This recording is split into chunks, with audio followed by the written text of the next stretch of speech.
أعوذ بالله من الشيطان الرجيم بسم الله الرحمن الرحيم قل أعوذ برب الناس ملك الناس إله الناس من شر الوسواس الخناس الذي يوسوس في صدور الناس من الجنة والناس. Why we seek protection from shaitan, from the opponent, is because first of all we acknowledge the existence of this opponent. Now what does that even mean? I promise in this video it's going to be something special for everyone. Whether you're religious or not, you have a lesson to learn here. If you're listening to this, you are at the right place. You have a purpose in your life. You have an inner calling, something that's completely and utterly yours. And this calling has been assigned to you. It is a divine homework that you are here to do on this planet Earth. Your desires are easy to be met, but the thing that is opposing your desire, there's this friction, and there's always this friction. This is the opponent. Some people call it the ego, some people call it the shaitan, some would call it the lower self or the resistance. I've explored knowledge from atheists, from religion, from non-religious people, and one thing that no one can deny is that death is inevitable. Let that be the starting point of all revelation of truth for you. You can deny God, but you cannot deny death. And once you deny death, the voices in your head that are keeping you safe from death, the resistance, you know how always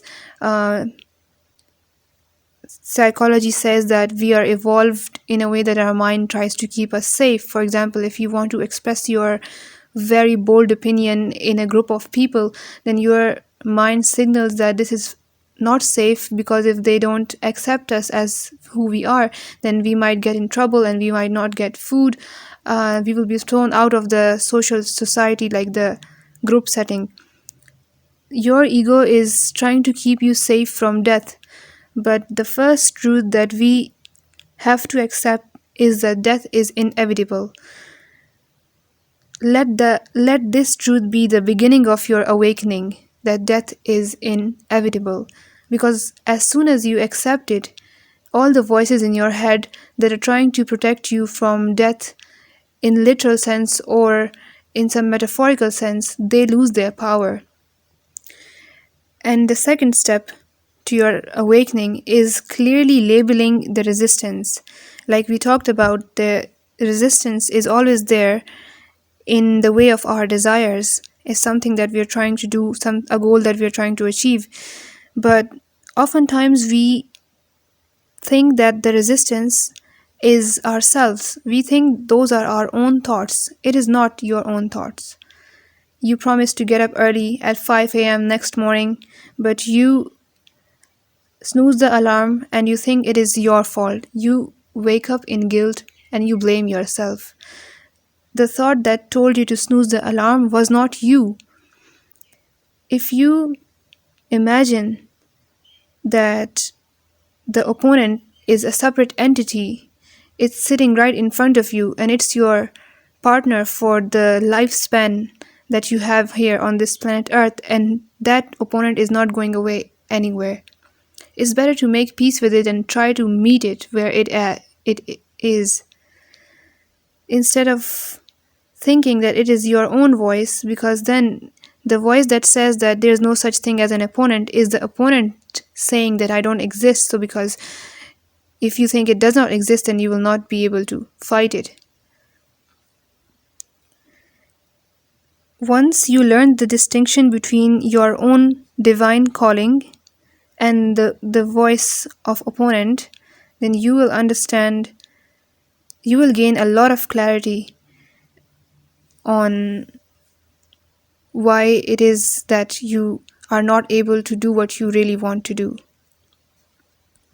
So I'm going to give you 2 truths in this video. The first part of the video was about realizing that the opponent is not you, that it is a separate entity and that it is here to oppose your desires and to shrink your life, to live smaller, to save you from death while death is inevitable. And the second part of this video is to identify between the voices of the opponent and the voices of divine guidance, because there are only two types of voices. Any thought that comes to your mind from a place of fear, scarcity, lack, all of these thoughts are from the opponent.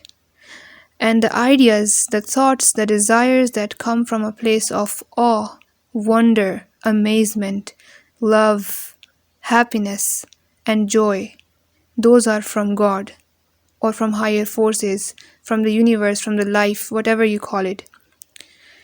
Your job in this planet is to have a stronger relationship with the voice of God and to be ready to meet the opponent whenever it shows up. Not to fight it, not to ignore it, just to meet it and see it as separate from yourself. Let's talk about how to develop your relationship with God first. Far from the labels of religion, of atheism, and all these things, I believe every person has this internal drive, this internal curiosity to get to know themselves better and to get to know God better. And you can have a relationship with God even if you are not religious. And I love religions. I love all religions as long as they connect you closer to God. But it is just a means, okay? Never let anything come between you and God, even religion itself. It was only a couple of years ago that I discovered New Age spirituality. So New Age spirituality talks about the law of attraction, the universe, how gratitude makes your blessings abundant, these kind of things. And I started to relate these things to Islam. Now I've kind of filled the gap between the theoretical Islam that we learned in like younger ages, that God is one and we have to pray 5 times a day, but no one ever really explained how prayer helps us get closer to our goals.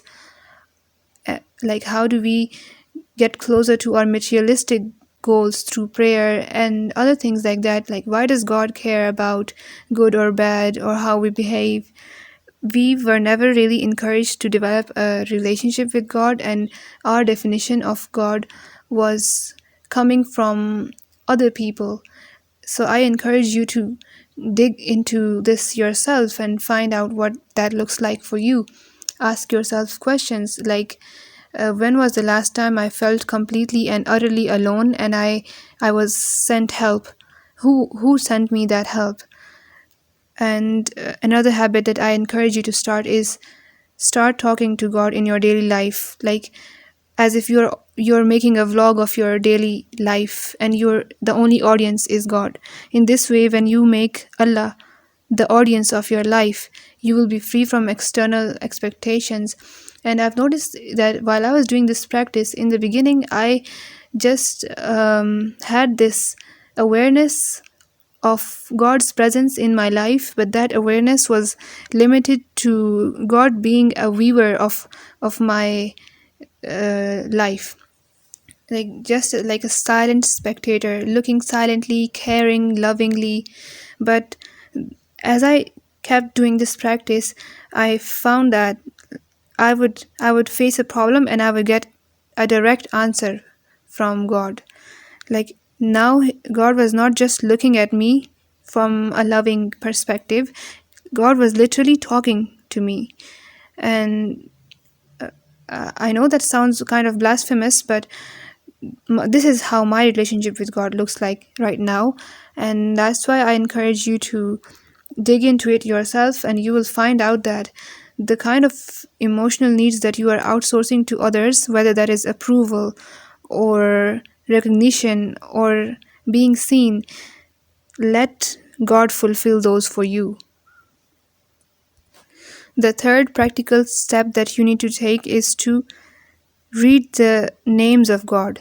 Read about the names of Allah. There are 99 names, and you can use those names to call for whatever you need at that moment. And it's such a blessing that Allah Ta'ala made His names known to us, and we can use it to call upon Him. So, any thought that comes from a place of wonder, from any idea that you get that excites you, that gives you butterflies, when you look at something beautiful and you say, wow, that flower, that rose is so beautiful, those thoughts are from Allah. No sad thoughts, no worries, and nothing even close to what we call depression comes from Allah ever. Depression, it's so interesting because depression does not come from shaitan. It comes from being in the state of battle and not choosing which side to pick. Depression is when you hear both voices, the voice of God and the voice of the opponent, and you pretend like you're not hearing them, and you pretend like you don't have to choose between one, because creates choosing requires certainty, it requires belief, it's a test of faith. And if you don't choose it, and the more time you spend in that waiting state, that confused, ugly, muddy state, the more you will feel this internal resistance and battle. You'll feel like two parts of yourself are fighting against each other, and the destruction is massive, and there's no way that you can win that war. You have to accept that one of those parts have to die. So I was listening to a video. There's a girl on YouTube called Mina Irfan. She talked about operating system 1 and operating system 2. So operating system 1 is how we were designed to survive on this planet. So that is our ego self, the lower self. Its purpose is to keep us safe, and its main purpose is to take us safely to death. It means so to avoid harm, so that we age normally until death comes and finds us. And the second part, which she calls the God mode, is about expansion, purpose, growth, abundance, belief, certainty. So you need to identify when you are acting from operating system 1 and when you are acting from operating system 2. I think it's clear what those two different things mean. Now I'm gonna tell you about a very sneaky way shaitan comes into your life and makes you act from operating system 1. It's because shaitan is always present, always with you, wherever you go. Whatever you learn, he learns. Whatever you speak, he notices and knows those words. So he will use your own knowledge against you. He will use your own mind against you. Like, you have a purpose, there's something that you want to do, and again, that's something that I'm talking about could be as small as getting up and writing a few lines of poetry, or it could be something as big as delivering a big speech. But the opponent is going to use your own language. If you are spiritual, or you believe yourself to be spiritual, Shaitan is going to tell you that this thing is not aligned with your purpose. This is not who you are, or that this opposes our current beliefs, and you will not go towards it. If there is one regret that I have in life, it's not acting sooner.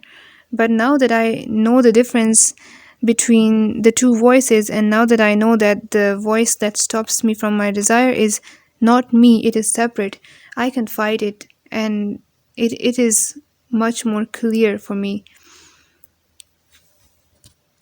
So anytime you face internal resistance, ask yourself, is this thought coming from operating system 1 or from operating system 2?